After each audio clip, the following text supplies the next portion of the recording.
Bom, continuando da onde a gente parou, agora quando a gente viu o transporte de elétrons até o oxigênio. Bom, foi criado então, transportar esse elétron até o oxigênio forçosamente cria uma diferença de potencial entre o espaço interno de membrana interno, entre aqui na matriz mitocondrial, em relação ao espaço intermembrana. E isso, justamente isso, é que fez com que Mitchell, em 1961, propusesse a teoria quimiosmótica, que foi bem aceita porque na época todo mundo estava tentando entender como que acontecia essa transferência de elétrons e por que se dava a produção de ATP, porque já tinham percebido que a transferência de elétrons até oxigênio estava acoplada à transferência de elétrons à produção de ATP. Então, como é que isso, qual foi a teoria quimiosmótica de Mitchell? Mitchell propôs o seguinte, e ganhou um prêmio Nobel por isso, hein? Propôs e que, de fato, a teoria foi aceita, óbvio, em 1960, sem nenhuma das estruturas conhecidas como são hoje, e ele propôs que acontecesse dessa maneira. Como? Cada complexo transfere o elétron e joga próton para o espaço intermembrana. Vai jogando próton, vai jogando próton. Vai gerar um acúmulo de cargas positivas no espaço intermembrana e, por consequência, cargas negativas ou muito poucas aqui, uma diferença enorme, vai acumular negativo desse lado, positivo do outro. Bom, isso vai gerar um potencial químico, uma diferença de pH entre esses espaços, e isso também gera um potencial elétrico, que também vai dar diferença de carga nesses dois espaços. Mas é justamente essa diferença que vai levar à síntese de ATP, levada por uma força protomotriz. Então, a teoria de Mitchell é a seguinte: os elétrons vêm, são transferidos para a ubiquinona, a ubiquinona transfere para o citocromo e o citocromo vai transferir para o oxigênio. Isso gera uma diferença de potencial e de carga, e esses prótons são forçados a entrar por um outro complexo enzimático, conhecido como complexo 5, ATP sintase ou ATP ase.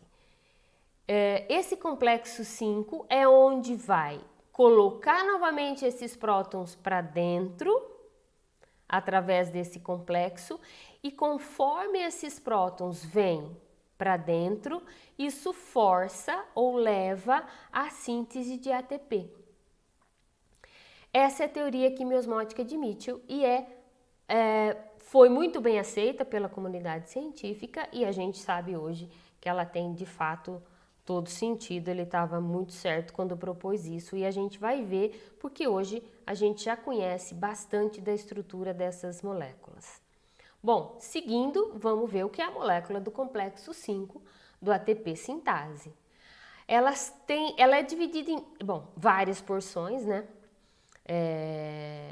E hoje já se conhece muito dessas porções, os tamanhos, e ela, como vocês viram aqui, está ancorada parte na membrana e parte dentro do espaço mitocondrial. Bom, ela é formada, portanto, por uma porção F0 e uma porção F1. E vocês veem pelas diferenças de cores as diferenças de cadeias e de domínios proteicos aqui.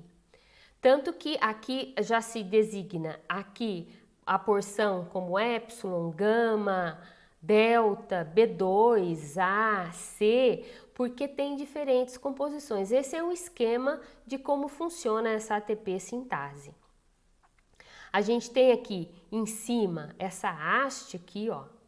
Então a gente vai ver, vocês vejam no vídeo que eu vou postar para vocês como isso na animação vai acontecer, mas a gente vê aqui, ó, o próton entrando, ele roda por aqui e sai para dentro, volta de novo para dentro da mitocôndria, e aqui nessa porção vai acontecer a síntese de ATP, tá? Aqui então a gente tem o lado N, que é o lado da matriz mitocondrial, e o P. É aqui que tem excesso, lembra? De prótons. Esses prótons, portanto, vão ser bombeados para cá, e enquanto bombeia, acontece a síntese de ATP nesse complexo que é alfa, beta, 3 alfa, 3 beta, 1 delta, 1 gama, 1 épsilon, são todas unidades diferentes das proteínas. Bom, como é que isso vai acontecer? Isso está explicado em linhas gerais, né?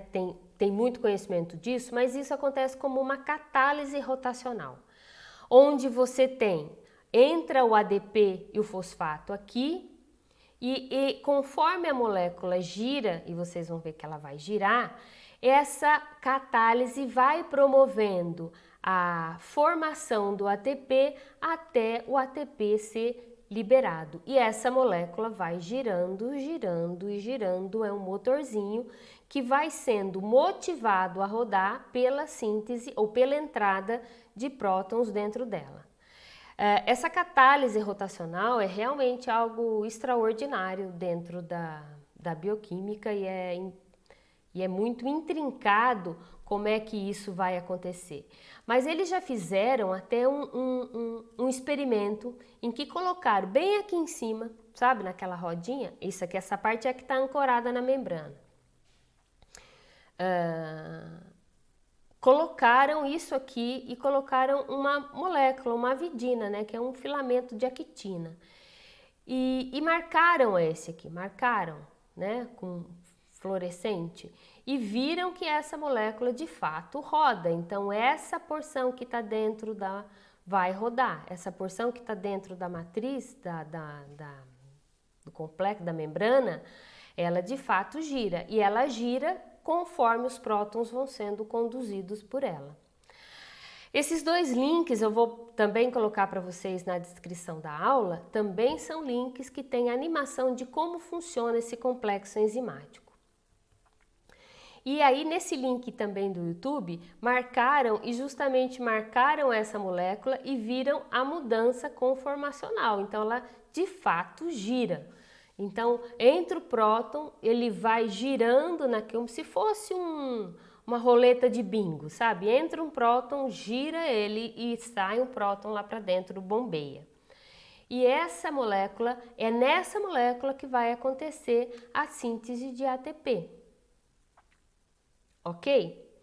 Então, a gente vê que o oxigênio, chegar os elétrons até o oxigênio promove a diferença de cargas e essa diferença de cargas vai ser compensada pela produção de ATP. Aí vocês vão dizer assim, mas e depois que compensa, acabou, não produz mais ATP? O que é que vocês imaginam disso? Dá para ficar sem produzir ATP? Não.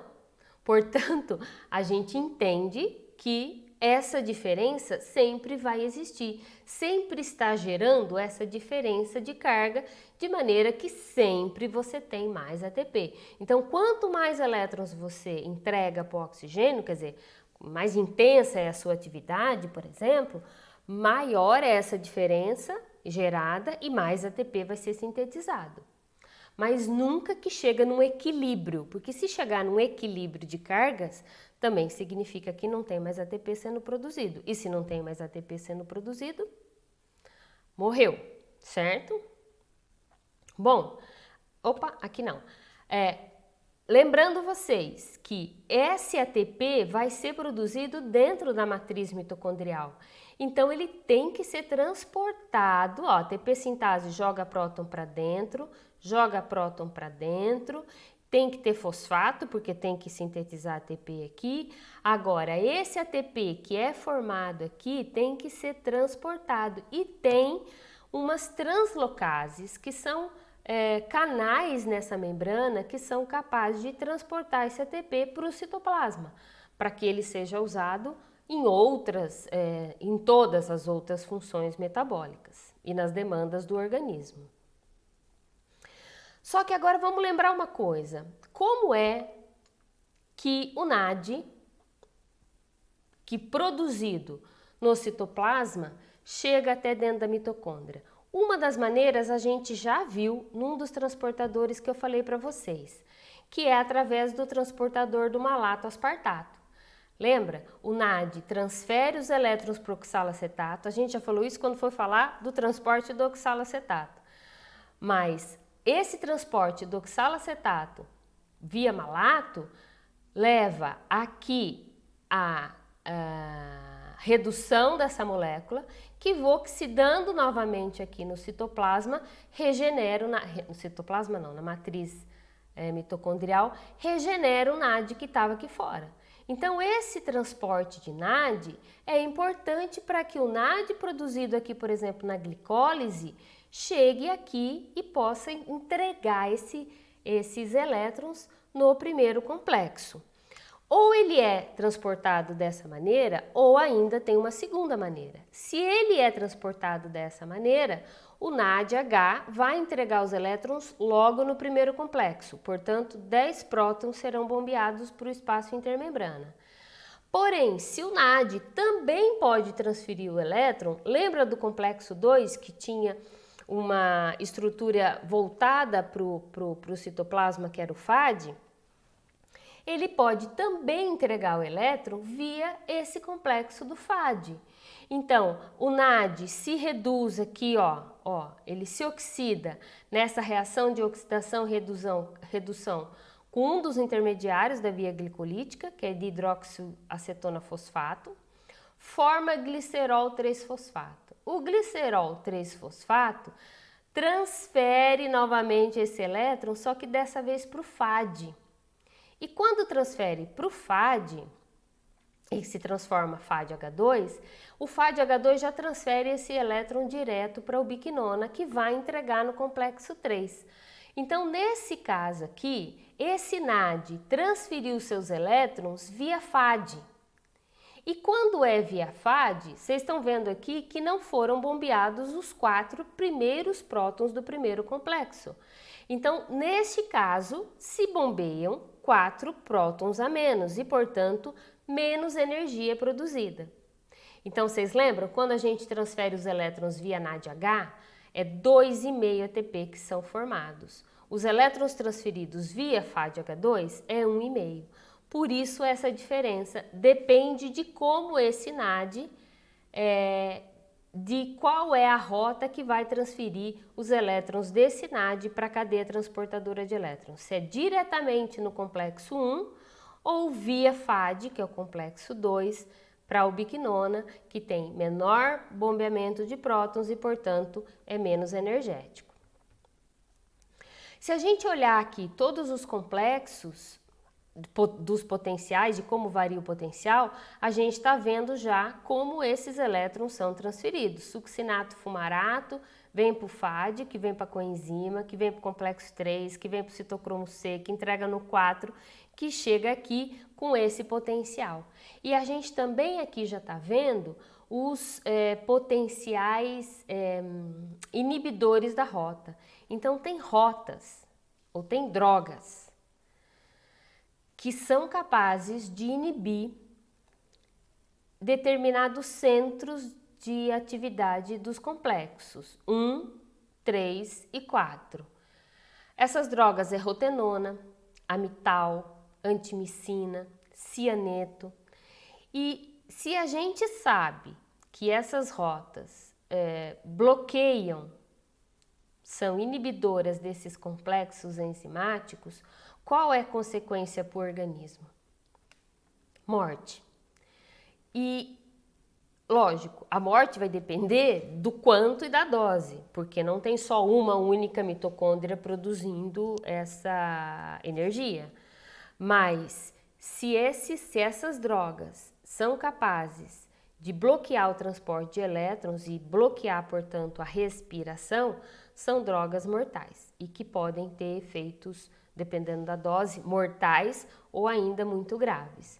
Então, tem vários exemplos dessas drogas que atuam em diferentes pontos dessa cadeia transportadora de elétrons. Então, o cianeto inibe a citocromoxidase, complexo 4, assim como o monóxido de carbono. A antimicina A bloqueia a transferência de elétrons do citocromo B para o C, enfim.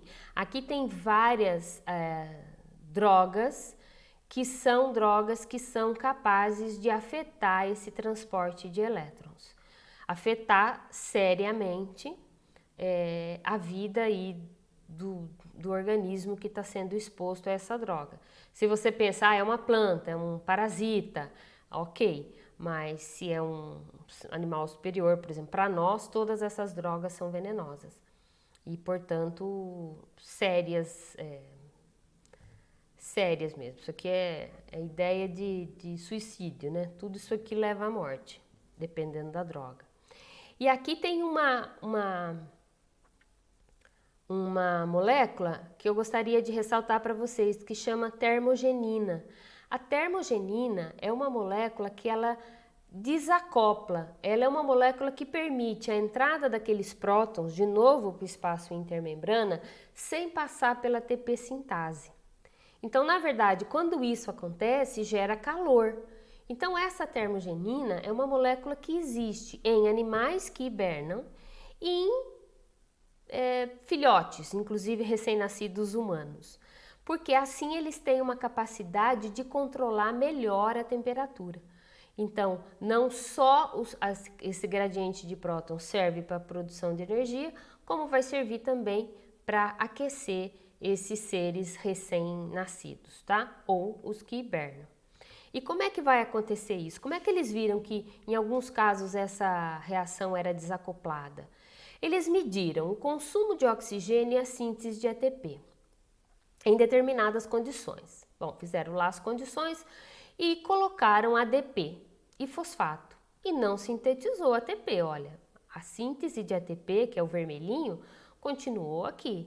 Quando colocou succinato, sim, tudo junto formou ATP e consumiu oxigênio. Ao adicionar cianeto, parou tudo, parou a transferência de elétrons e parou a síntese de ATP também.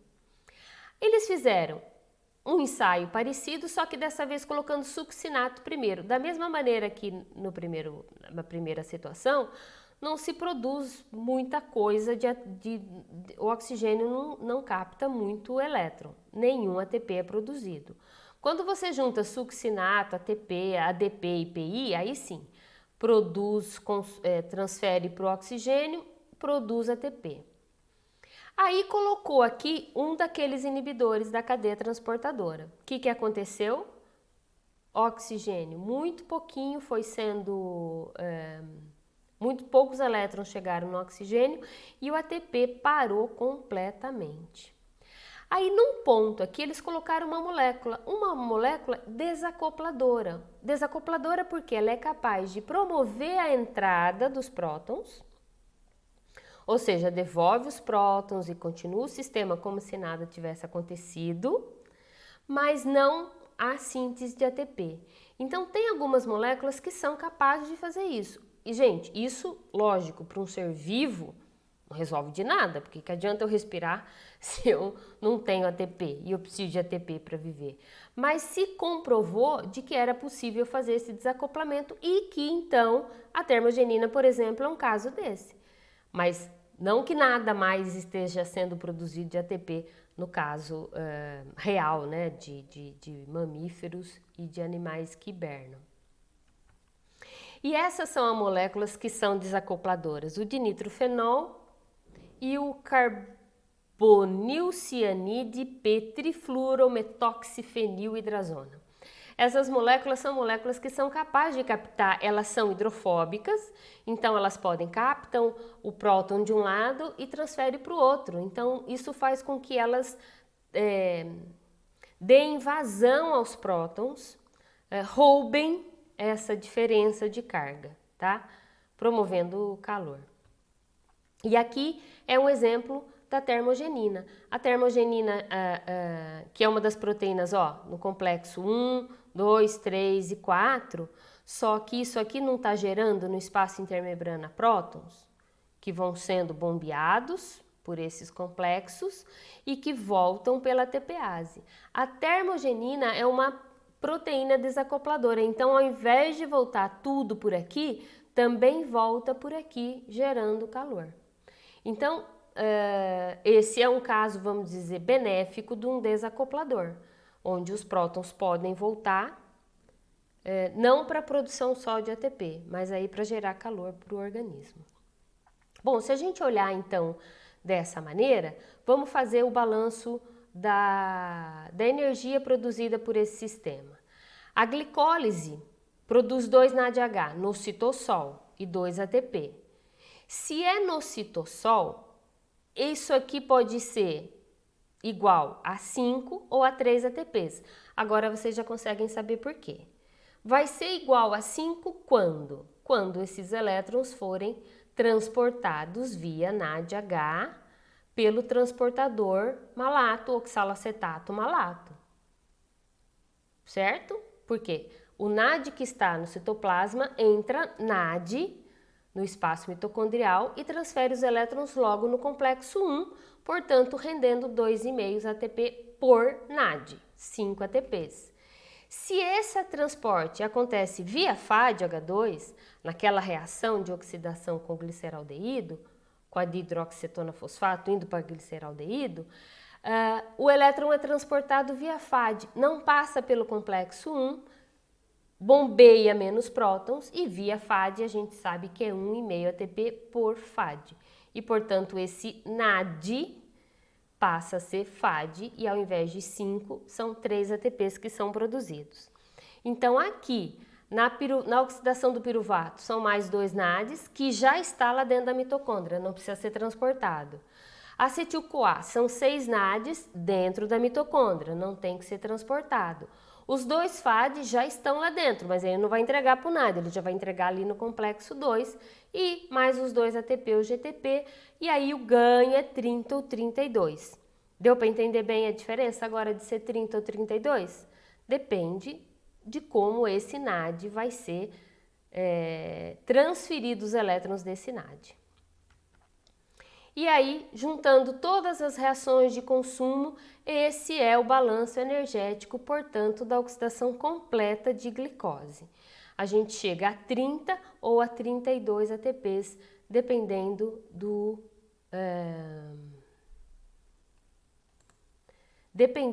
do caminho escolhido para que essa molécula chegasse até o fim, ou transportasse o NAD do espaço citoplasmático para dentro da mitocôndria.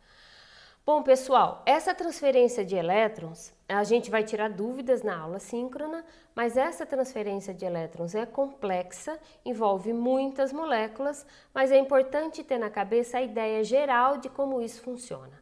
De que os elétrons são transportados via uma série de moléculas que têm diferenças de potencial, que têm potenciais maiores e, portanto, o elétron vai sendo transferido espontaneamente para essas moléculas até chegar ao oxigênio, que vai gerar um gradiente de potencial que vai levar à formação de ATP. Essa é o conteúdo da aula de hoje. Eu vou passar as atividades e a gente não se esqueçam de ver os vídeos, porque vai facilitar e tornar mais clara a ideia de como funciona esse transporte de elétrons, tá? A gente se vê depois. Até mais!